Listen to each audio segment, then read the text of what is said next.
Surat Nanpura post office નજીક એક જર્જરિત મકાનના ડિમોલિશન દરમિયાન દિવાલ તૂટી પડતા એક મજૂરનું દબાઈ જવાને કારણે મોત નીપજ્યું હતું. ઘટનાની જાણ બાદ પોલીસ દોડતી થઈ ગઈ હતી.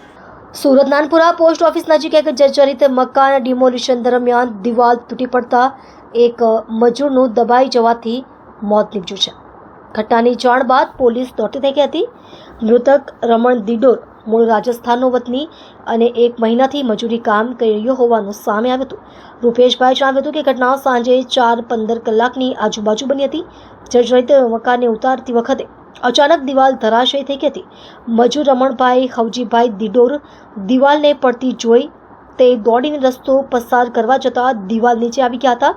ઘટના બાદ રમણને તાત્કાલિક સારવાર માટે 108ની મદદથી સિવિલ હોસ્પિટલ લઈ જવાતા મૃત જાહેર કર્યા હતા. વધુમાં જણાવ્યું હતું કે રમણ 1 મહિનાથી જ કામ કરી રહ્યો હતો. જર્જરિત મકાન ડિમોલિશનમાં આવતા તોડવાનું કામ મળ્યું હતું. ઘટના સમયે રમણ બાજુ પર જ ઊભો હતો. જોકે દિવાલને પડતા જોઈને તે સાઈડ પર થવાના વિચાર સાથે રસ્તો ક્રોસ કરવા જતા એના પર દિવાલ પડી ગઈ હતી. હાલ પોલીસ તપાસ ચાલે છે. મારું નામ હિતેશ શંકર બ્રહ્મરા, જે આદિવાસી ભીલ સમાજ સુરત શહેર પ્રમુખ.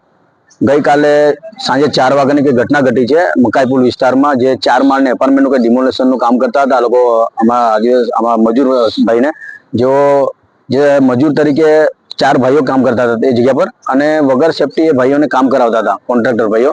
જ્યારે સાંજે 7 વાગે અમારા ગ્રુપ થકી અમને માહિતી મળી, અહીંયા પીએમ રૂમ પાસે સિવિલ પાસે અમે આવી ગયા હતા.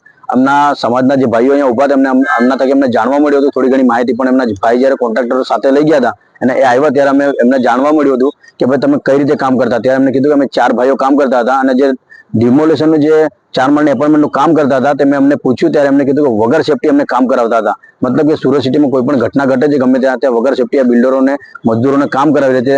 આમાં પણ એક દિવાલ મોટી ધરાશયી થઈ છે, મજદૂર ઉપર પડી છે અને મજદૂરનો અમારા જે ભાઈ છે એનું ડેથ થયું છે. તો આમાં કોન્ટ્રાક્ટરોની પૂરેપૂરી બેદરકારી છે.